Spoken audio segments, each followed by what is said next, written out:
Hey, I was thought about maybe doing this as a talking head video with my head over in the corner like I did in my little apology for lack of updates video, but I figured this would be a little bit more fun. I'm not quite sure why. Probably because I have a couple of interesting knives on the table here from Tucson.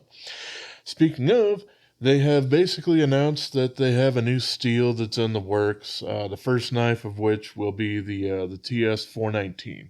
It's already out in a D2 form with red micarta and titanium. This stuff with the knife with the new steel will be in carbon fiber, but otherwise basically the same. And it is essentially what they end up calling YJ01-V1. And what I think that means is Yang Jiang, as you could probably see on these things. Yangjiang is the province in China where a ton of knife manufacturers are located. Including Tucson, of course, but many others. It's just a large cutlery performing region. So there's that. The first steel and version 1 of it, in case they can make some smaller iterations or something like that. Now we have the chemical makeup because they actually finally gave that to us. So we have 2% carbon. That's a huge amount for a lot of steels. And the high carbon steels or high carbon stainless steels are that usually refers to pushing up to 1, maybe 1.5 kind of percent. There's some that have just a little bit more. ZDP 189, for example, has 3. And that's probably the largest I've ever seen of any of them. But yeah, it's quite a high carbon content. 20% chromium. Now we've seen that from M390 slash 20CV slash 204P, depending on the manufacturer. But yes, very high amount of chromium, so all sorts of stainlessness through the standard route, not doing any crazy trickery like MagnaCut does, because MagnaCut doesn't have anywhere near 20% chromium, yet it still does have stainlessness from different means. Well, there we go. We've got 1% molybdenum. That's a fairly common additive to a lot of that. 5% vanadium. That's a lot. That's a whole bunch. It's one more than M390 has, in fact. And these are in percents, essentially. And then we get into a little bit of interesting stuff. They have just a little over 0.5% or 0.6% of tungsten, which isn't unheard of, but still does not make its way into a whole lot of different knife alloys. And about 0.5% of cobalt, which also not unheard of, but still not super well known for being put into a lot of knife steels. VG10 has I think 1.5% cobalt in there, and Spy 27, the Spyderco crucible particle metallurgy steel that I probably screwed up in saying, but we're just going to move on from there. I think has about 2.5, which that's probably pushing way up towards the top of what you could actually put in there. And the tungsten definitely helps with wear resistance by making some tungsten carbides. You may have heard that sort of reference to quite a few things. But yeah, tungsten carbides are used a lot in the tool making industry. It's also, those really ugly, nasty V knife sharpeners. It's basically a couple of tungsten carbide teeth that you can rip a knife through, and it doesn't matter what it is, that tungsten carbide is going to be harder than almost any of the cheap knife steels that you'll probably be throwing through there. So pretty interesting to see some of that. So the the steel company that they're kind of partnering up with this whole thing, they mention it as Fenghe. Kind of doing a little bit more research on the company. They're called Foshan Fenghe.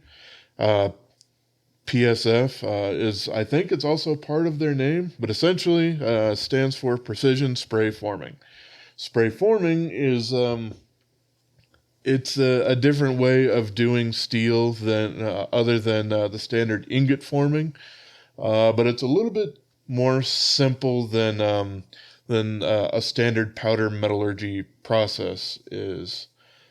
So it has a lot of similarities to the powder metallurgy kind of stuff, but a lot less steps to get there, so a little bit more economical to manufacture. I think it was the original patent for it was somebody in Britain back in 1970, so it does after date technically the development of the particle metallurgy process. So it's a little bit newer, but it's had some rocky sort of things there, and that's what I guess a lot of the precision in the precision spray forming is kind of dealing with. Because what I think has kind of been the problem with spray forming is a little bit of not necessarily air pockets, but just not quite as fully compacted or something like that. They can have between 1% and 2% of voids or something like that in there. So the standard version of it looked to be much more advantageous against casting metal or something like that, which you virtually never end up doing with a lot of knife blade steels and stuff like that. However, I have seen a lot of stuff online saying that Venatus 4 is possibly being produced by precision spray forming rather than other powder metallurgy processes or something like that. And that, it's a good thing. That proves that a good knife steel can be made from the stuff. So there we go. I do have the information here, the kind of the composition of M390 / 204P / 20CV, all that sort of stuff. And we can see that they did kind of shoot at, or at least use it kind of as a base, probably like how a lot of people have used D2 and 420 as bases for steels. Crewware is a good example of something that used D2 as its base. And then, of course, S90V and S110V also used 420 steel as its base, and then, added upon it as well as the particle metallurgy process. But, between the two, looks like it has, on average, just a little bit higher carbon content, as M390 has 1.9%. Both of them have 20% chromium. And, that does offer a lot of stainlessness, but some of it is also kind of absorbed into making chromium carbides. So not all that 20% is going into just stainlessness. I suppose just keep that in mind. Same 1% of molybdenum there. Just a little bit higher amount of vanadium, or vanadium, however you want to pronounce that. Where M390 has 4%, whereas this has 5%. And then, of course, they do have some different similarities. Like I said, this has some tungsten and cobalt in it, whereas this one has silicon and manganese. And both of these are 0.3%. So very, very little amounts of additives. But, of course, these are the other little additives there. So it looks like they kind of took that kind of general formula for the M390 as kind of a base and then forked it off. And, of course, it's doing a different process and stuff like that. All of that is to say, I have absolutely no idea what I'm talking about as far as right now being able to say whether this is going to perform like M390 or it's going to perform like, I don't know, 420J2 or something like that. No real clue yet, but I am quite interested to pick it up. The TS419 that it will first be coming out in looks to be pretty interesting. From what I hear from the people who've got the D2 version so far, it's got a pretty wicked snaggletooth, like some Tucson knives will do, where you can easily reach the blade while the knife is closed. Really driving me crazy because that's something that they really, really need to just have a rudimentary check or a sanity check on any of these designs to go, that's going to be dangerous because they seem to work with really thicker blade stock thicknesses that makes it easier for fingers and stuff like that to get in there. Pardon my French, but they really need to get their shit together with that, because no other normal manufacturer really has this problem anymore. That's been a thing of the past, back in like maybe the mid-90s and stuff like that, but they're still screwing it up. So they really, really need to get a handle on that. Possibly just having some sort of sanity check or a QA/QC on the actual designs before they go into production, rather than literally just taking designs and maybe doing some interpretations depending on how technical the designs actually get from the designers, and kind of going on from there. It just seems like that whole process isn't a part of it, which kind of puts all of that blame, I suppose, on the individual knife designers and stuff like that. But at the end of the day, it's the actual company that ends up having that reflected negatively on them. But yeah, I just kind of wanted to talk about the steels there. This thing is banana sandwiches, by the way. This is the TS 348. It's Josh Watko design, and then these two guys are both Mazwan Mokhtar designs, including the Orca V2, which is absolutely gorgeous, and the colors on the titanium anodization look much, much better in the sunlight on this one in particular than it does through my other lights and stuff like that. But yeah, just kind of wanted to talk about that steel. I will get it in and give it a little bit of a shot.